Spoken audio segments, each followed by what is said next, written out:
So the ongoing investigations into the 11,400 crore mega bank loot is only intensifying with each passing day. CBI had earlier sealed Punjab National Bank's Brady House branch, but it has now been unsealed, and presently what we hear is that the CBI is conducting searches and they're even examining all of the letters of undertaking that has been issued by this branch of PNB. Sources say that to understand the very complex money trail, CBI has scanned the balance sheets of 18 Gitanjali Group subsidiaries.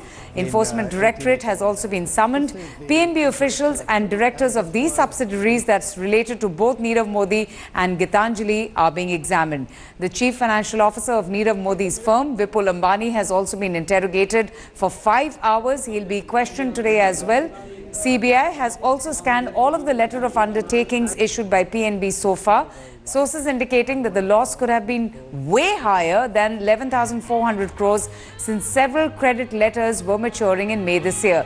CBI also asking all banks to report any fraudulent transactions or irregularity in credit letters. Probe agencies are looking into 200 shell companies. Binami assets of Nirav Modi and Mehul Choksey are also being looked into.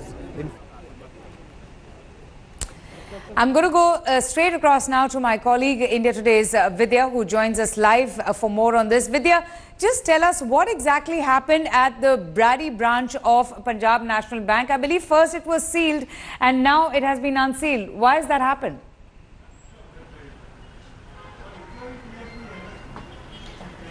Well, there is actually very little clarity on why exactly has the desealing really happened. But yes, the sealing of it and the putting up of a notice had been done only last night. And suddenly the CBI officials, along with a few bank officials, they're all inside right now. In fact, I'm at the Brady House, and the officials here are saying very little as to why it has been done. But it is one thing is certain, that this entire investigation for the day will continue for the next 6 to 7 hours. Is what we got to know. The officials are inside, along with the bank officials, going through many documents that they will certainly, in financial transactions, frauds that happen, there are lot of documents that need to be gone through.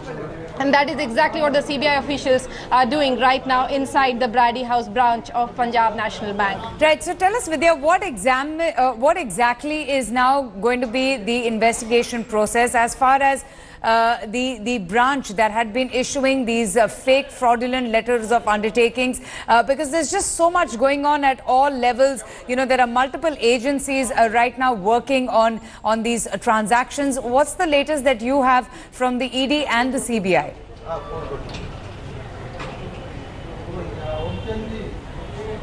Well, both the agencies are looking into this. The fact that they believe that most of the money that had been of the 11,500 crore that has been alleged to be fraudulently taken away has been taken away outside India, and that is one of the reasons why a money trail to outside this country really has to be found out. There is not just that, the fact that there were bank personals who were involved, their questioning, all of that is also being done. There are multiple teams of both these agencies that have been deployed across the country. That raids across Surat as well as Delhi and Mumbai are actually happening even today.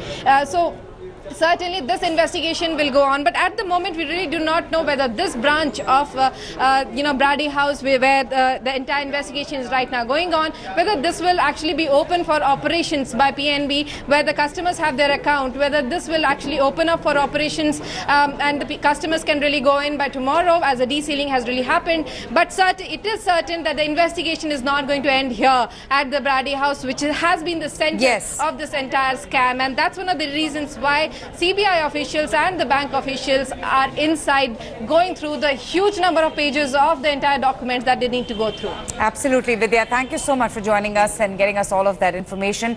India Today has also scooped exclusive information in the Nirav Modi scam, with sources telling that the accused PNB staffers could have amassed up to 840 crore rupees as their commission for issuing those letters of undertaking. Sources say Punjab National Bank officials were charging a commission of around 2% on each letter of undertaking per year. The source also explaining that for the sum of 11,400 crore rupees, the total commission that PNB officials would have charged would have been 228 crore rupees per year.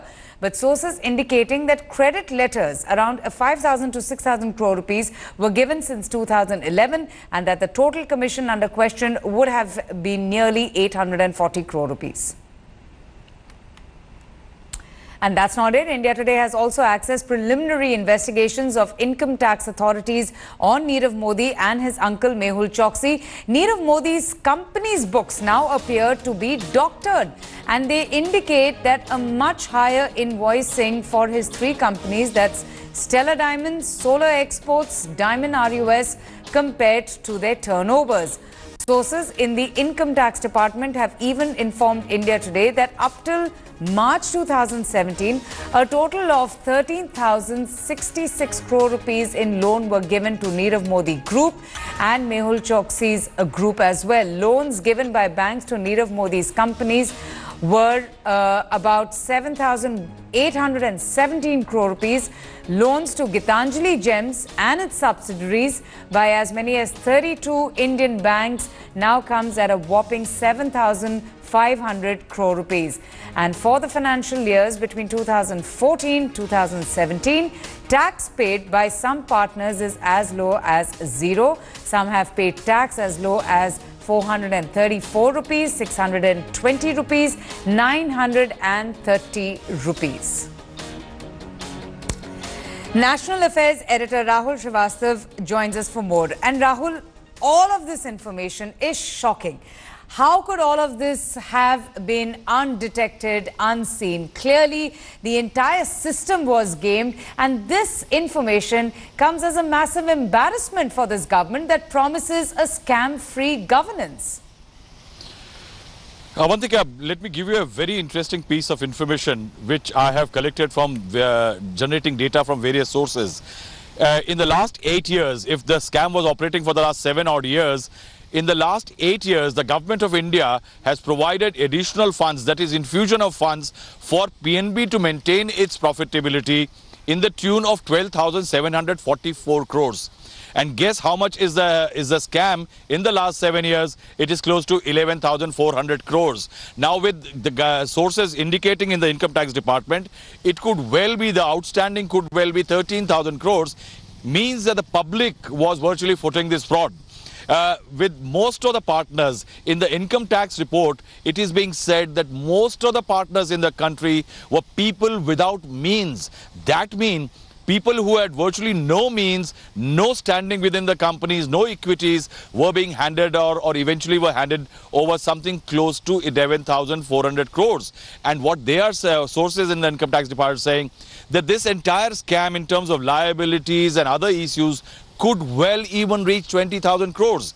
I have accessed that report. We have that report with us, and it is saying that most of the partners withdrew their own share capital from the firms in 2017-18. They had virtually an inkling what was coming.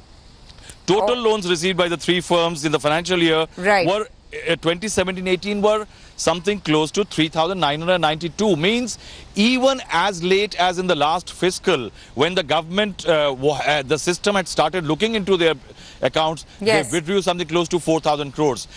This is where lies perhaps the real catch, that the banking system and definitely the top in the Punjab National Bank and several other banks were colluding with the culprits without whom this scam couldn't be operated. And definitely the government has a lot of answers to give in this case. Absolutely. Rahul, we leave it at that. Thanks so much for joining us.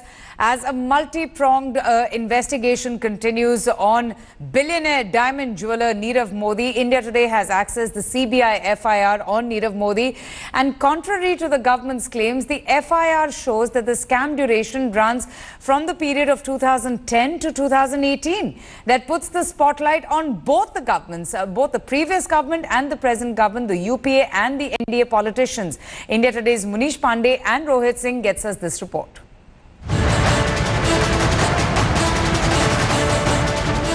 Who helped Nirav Modi's loot?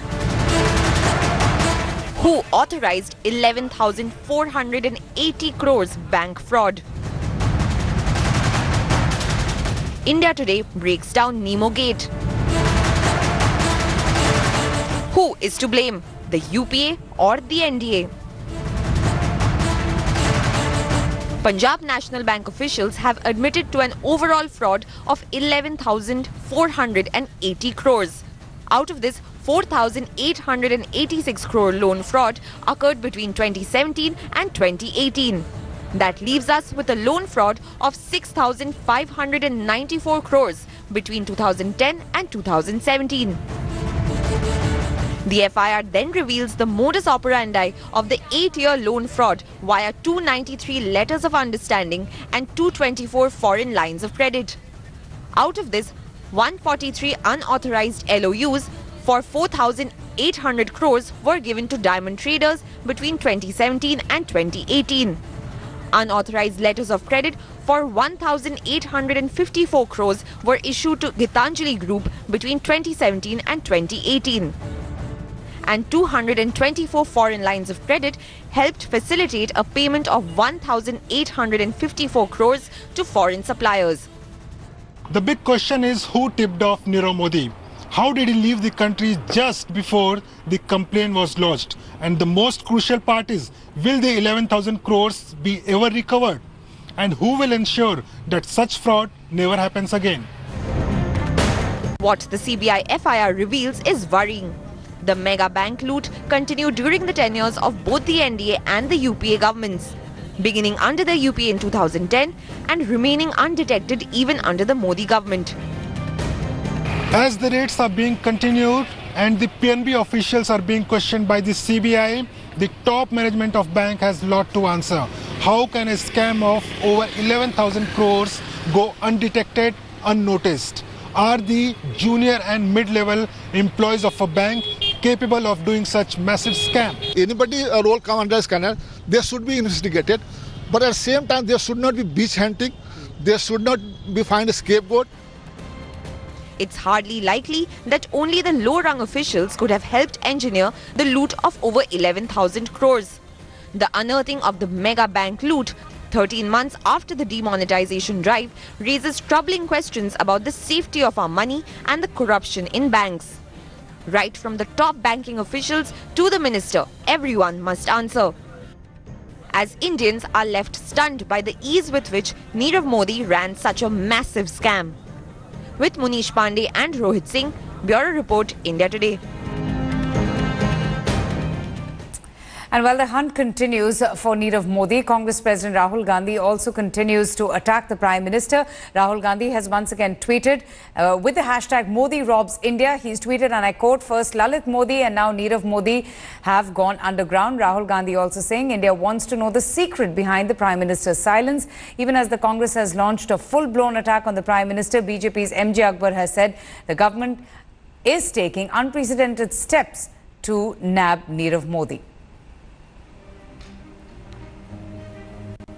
Every effort is being made. I think unprecedented effort has been made by the government to follow up on this issue. The number of raids, the number of the follow-up action that has been taken has been very extraordinary, and the government is doing absolutely everything possible. In fact, the real question you should probably ask is from those who opened showrooms for Nirav. And highly placed sources have even told India Today that the runaway billionaire has changed his tax status from Indian to non-resident Indian. A certified copy of a resolution by the shareholders of a firm owned by Nirav Modi clearly mentions him as an NRI. Now, this resolution dates back to 6 November 2017. All along, the diamond tycoon was classified as Indian promoter of his borrowing companies that were issued in the Letter of Undertakings. The NRI status basically makes it much easier for a person to transfer foreign funds without the Reserve Bank of India's permission. There is still no clarity yet if Indian banks, especially Punjab National Bank, were in the know-how of this changed status. Meanwhile, Nirav Modi's family, who had been staying in New York's JW Marriott, have also changed their suite. So I went up to the suite which was registered against Mr. Modi's name, and it was a very different picture from the one a couple of days ago. You could tell that the room was vacant. There were no shoes lined up outside. You couldn't hear any kids on the other side. There was nobody that came to answer the door. And that's when I went down to the front desk, and that's when I could tell that there was a new security protocol in place. The room, that's when I learned, is registered against Mrs. Ami Modi. She has strict instructions that a call be directly placed to her, and she wants everyone screened, and she doesn't want to meet anyone. So when the front desk agent reached out to Mrs. Modi, she asked what my business was and why I wanted to speak, and that's when she hung up. She refused to give a comment or get on the phone. Okay, so back home in India, there are multiple agencies at work. Raids are being conducted at various locations across the country. But in the wake of this gigantic banking fraud, what really are India's options? Because Nirav Modi, we hear, has already left the country. He left the country in the first week of January. Well, the first option is to use extradition treaties to bring Nirav Modi back. India has extradition treaties with the United States and Belgium as well. And according to the latest information, he probably is in Manhattan, New York. Option 2 is to locate and arrest Nirav Modi, CBI urging Interpol to issue a notice against him. The third option is to ground Nirav Modi by suspending his passport, which already has been done. Foreign Ministry suspending the validity of Nirav Modi and his uncle Mehul Choksi's passport, and they've given them time to give their response as to why their passports should not be impounded or be revoked. And Belgium papers also just might help Nirav Modi in this particular case. The fourth option is to seize and auction assets of Nirav Modi and Mehul Choksi that perhaps will help the banks to recover part of the multi-crore PNB fraud. Thanks for watching the video. For more such news and updates, please like, share and subscribe to India Today. Also check out our other great videos from our channel. We know you would love to.